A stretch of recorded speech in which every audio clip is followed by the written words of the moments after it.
Dibohong. Aku hanya memikirkan satu peraturan penting. Kenapa kau lakukan hari ini kalau kau bisa melakukannya besok? Hahaha. Few moments later.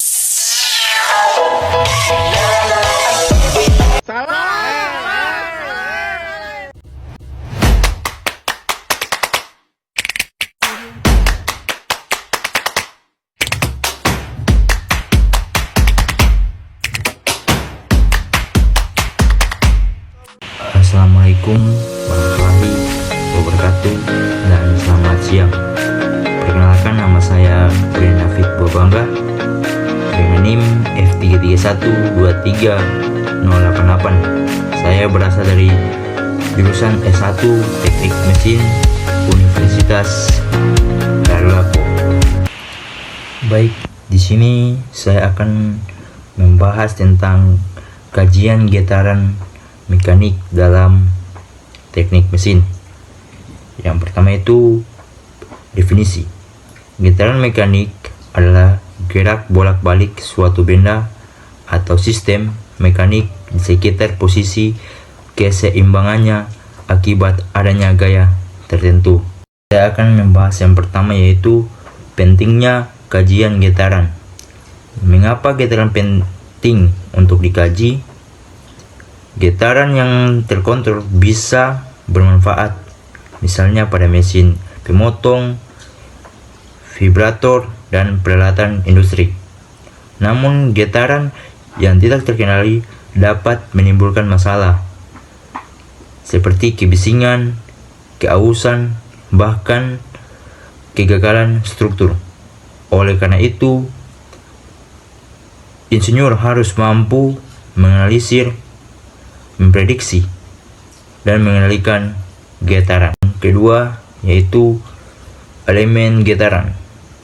Elemen getaran adalah sebuah sistem getaran, biasanya terdiri dari 3 elemen utama. Yang pertama itu massa dengan simbol M, yaitu bagian yang bergetar. Pegas dengan simbol K, yaitu elemen yang memberikan gaya pemulih. Redaman dengan simbol C, yaitu elemen yang mengurangi energi getaran, biasanya berupa gesekan atau fluida peredam. Yang ketiga, derajat kebebasan. Derajat kebebasan adalah jumlah koordinat independen yang diperlukan untuk mendeskripsikan gerakan suatu sistem. 1 derajat kebebasan atau 1 DOF, misalnya massa pada pegas. Multi DOF itu seperti bangunan bertingkat yang bisa bergerak di beberapa arah.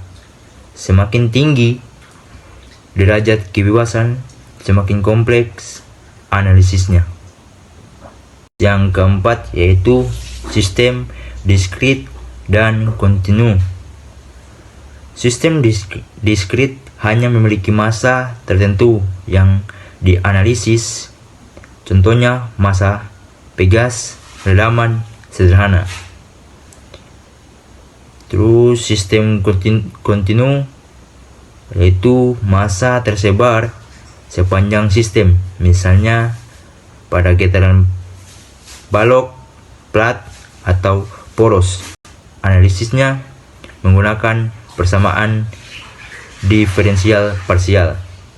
Yang kelima, yaitu getaran bebas dan getaran paksa.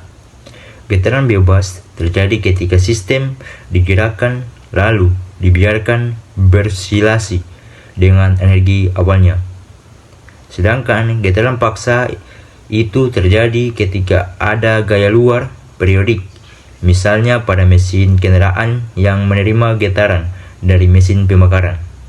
Yang keenam, yaitu getaran redaman dan getaran tanpa redaman.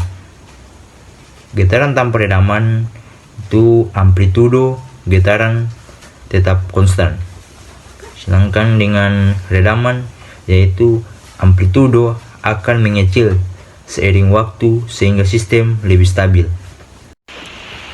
Baik, yang ketujuh yaitu getaran linear dan getaran non-linear. Getaran linear yaitu gaya pemuli sebanding dengan perpindahan. Persamaan matematisnya lebih mudah diselesaikan. Sedangkan yang non-linear, hubungan gaya dan perpindahan tidak sebanding. Contohnya pada suspensi kendaraan saat beban besar, sistem ini jauh lebih kompleks. Yang selanjutnya yaitu getaran deterministik dan getaran random. Getaran deterministik yaitu gaya penyebab getaran bisa diprediksi dengan pasti. Contohnya pada getaran akibat mesin berputar. Sedangkan getaran random yaitu tidak bisa diprediksi dengan pasti. Misalnya getaran akibat angin, gelombang laut, atau lalu lintas jalan raya. Baik, itu tadi penjelasan dari ke-8 kajian getaran. Berikut adalah kesimpulan dari 8 pembahasan yang saya bahas sebelumnya.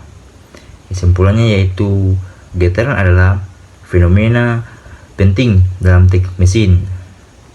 Dengan memahami elemen getaran, derajat kebebasan, jalan sistem, serta klasifikasi getaran, kita dapat menganalisis dan mengendalikan getaran agar mesin dan struktur bekerja lebih aman, efisien, dan tahan lama. Itulah pembahasan dari saya. Semoga pembahasan tersebut dapat bermanfaat bagi teman-teman. Sekian dan terima kasih.